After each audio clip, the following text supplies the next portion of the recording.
मी माझ्या सगळ्या कार्यकर्त्यांना आणि जनतेला हेच आवाहन करेन की या निवडणुकीमधला आपला विजय निश्चित आहे. तो अधिक निश्चित करण्यासाठी सगळ्यांनी मनापासून प्रयत्न करावेत आणि मनापासून साथ द्यावी, एवढीच अपेक्षा माझी कार्यकर्त्यांच्याकडून आहे. साहेब, त्या बोगद्याचं विश्लेषण काय कराल? नक्की काय विषय आहे? मी सांगितलं ना की लिंबे धरणाला बोगदा पाडून लिंब्याचं पाणी मानेलो धरणामध्ये न्यायचा प्रयत्न काही लोकांचा आहे. त्याच्यामुळं शिरूर, आंबेगाव, जुन्नर या परिसरामध्ये दुष्काळी परिस्थिती निर्माण व्हायची शक्यता नाकारता येत नाही आणि म्हणून त्या बोगद्याला माझा विरोध आहे आणि त्या मुद्द्यावरच मी ही निवडणूक लढतो. मी कुठल्या उमेदवाराच्या विरुद्ध ही निवडणूक लढत नाही. म्हणजे पत्र दाखवलं होतं, तुम्ही परमिशन कशाचं दिलं होतं? ते सांगितलं ना, ते 2018चं पत्र होतं. 2018ला अशी परिस्थिती होती की लिंब्याच्या धरणाच्या सांडव्यावरून वाहून जाणारं पाणी ते तिकडे न्यायला हरकत नाही. म्हणजे लिंब्याच्या धरणाची वरची भिंत आहे तिथं बोगदा करायचा होता. पण आता नवीन जो निर्णय घेतला त्या निर्णयामध्ये बोगदा तळात करायचं ठरलं आणि तळात जर बोगदा झाला असता तर 3 महिन्यात अख्खं लिंबे धरण रिकामं झालं असतं. साहेब, काल मंत्राला सभा झाली पवार साहेबांची. त्या सभात त्या सगळं तुमच्यावर टीका करण्यात आली. तुम्हाला पराभूत करण्याचं आवाहन करण्यात आलं.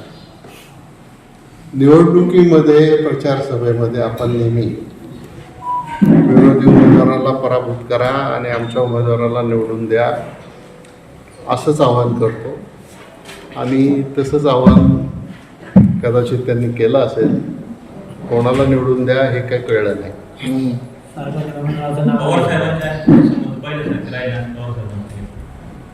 असं आहे की फक्त कालचाच दिवस मध्ये गेला आहे. एका दिवसामध्ये लगेच काही कन्क्लुजनला यायला पाहिजे अशातला भाग नाही. शरद पवार साहेबांचा इतिहास पाहता ते जे बोलतात की काल ते बोलले दिलीप वळसे पाटलांना पाडा पाडा पाडा, याचा अर्थ पवार साहेबांच्या हिशोबाने काय दिलीप वळसे पाटलांना निवडून आणा आणा असा होतो का? असं असेल तर फार उत्तम. तसंच झाले लोकांमध्ये.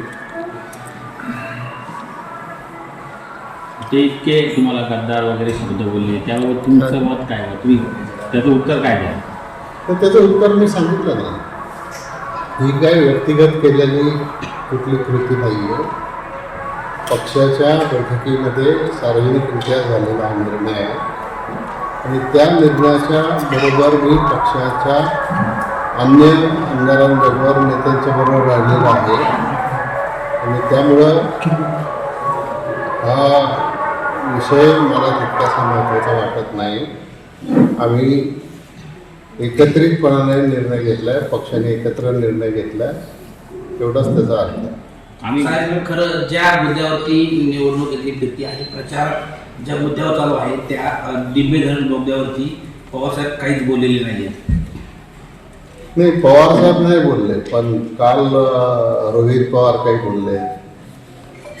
काल आणखीन निलेश लंके काही बोललेले आहेत.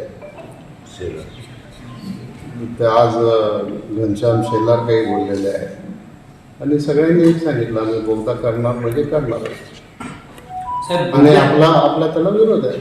साहेब, बोगद्यासाठी तुमचा विरोध आहे त्यामुळेच तुम्हाला त्रास दिला जातोय का, किंवा तुमच्यासाठी तुमच्या विरोधात आवाहन केलं जाते? नाही, त्रासाचा वगैरे काही प्रश्न येत नाही. मी भूमिका घेतली आहे ना, कुठल्याही परिणामाची चिंता न करता, उद्या मी निवडून येऊ नाही तर नाही येऊ, कुठल्याही परिणामाची चिंता न करता या तालुक्यातल्या जनतेचं पाणी सुरक्षित ठेवण्याच्या दृष्टिकोनातून मी ही भूमिका घेतली. मग त्याचा किती त्रास मला झाला तरी चालेल. साहेब, आम्ही ग्राउंड लेवलला काम करतो, ज्या वेळेला लोकांच्या काही प्रतिक्रिया घेतो. लोक असं म्हणतात की दिलीप वळसे पाटील देव माणूस आहे, परंतु त्यांनी BJPत जायला नको. याच्यावर काय वाटतं? आम्ही BJPत गेलेलोच नाही. BJP बरोबर. आम्ही राष्ट्रवादी काँग्रेस पक्षातच आहोत. आम्ही फक्त सरकारमध्ये सहभागी झालेलो आहोत आणि त्याच्यामुळे BJPत जाण्याचा प्रश्न उद्भवत नाही. झाली आता आज जरा मतदार विचारविनिमय करतील आणि आपल्याला 23 तारखेला कळेल. तुम्ही एवढी टीका होऊनही त्यावरती काही बोलत नाही आहात, काय सांगाल? किंवा गद्दार हा शब्द वापरलाय त्यावर बोलत नाही आहात, काय सांगाल तुम्ही? नाही, मी गद्दारी जर केलीच नाही तर त्याच्याबद्दल काय बोलायचं. मी काय सांगितलं की हा पक्षाचा एकत्रित निर्णय आहे, त्या निर्णयाच्या बरोबर मी आहे, त्यामुळे इथं गद्दारीचा प्रश्न येतो कुठं. त्यांच्या संस्कृतीचा भाग आहे, त्यांच्या वागण्याचा भाग आहे, त्यांच्या स्वभावाचा भाग आहे. त्यामुळे ते काय बोलतात काय नाही बोलत. आणि माझी निवडणूक काय प्रतिस्पर्धी उमेदवाराच्या सोबत नाहीच आहे.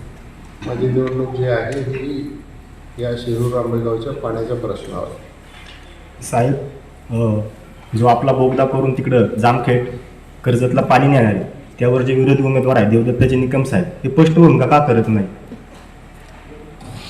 तोच प्रश्न मला पण पडलेला आहे की त्यांनी आधी बाकीचं काही बोलण्याच्या ऐवजी पहिलं स्वतःची भूमिका स्पष्ट करायला पाहिजे. त्यांचा या बोगद्याला पाठिंबा आहे का विरोध आहे, ठीक आहे. मग आंबेगाव शिरूरच्या लोकांना कळेल की कोण कशा करता निवडणूक लढवतं.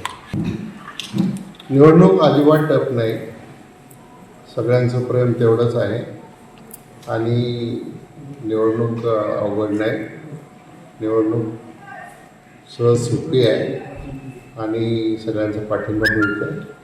तरुण पिढी बरोबर आहे, महिला बरोबर आहे, सरकारने केलेल्या योजना बरोबर आहेत आणि त्याच्यामुळे या निवडणुकीत मी नक्की विजयी होईल हे मी आपल्याला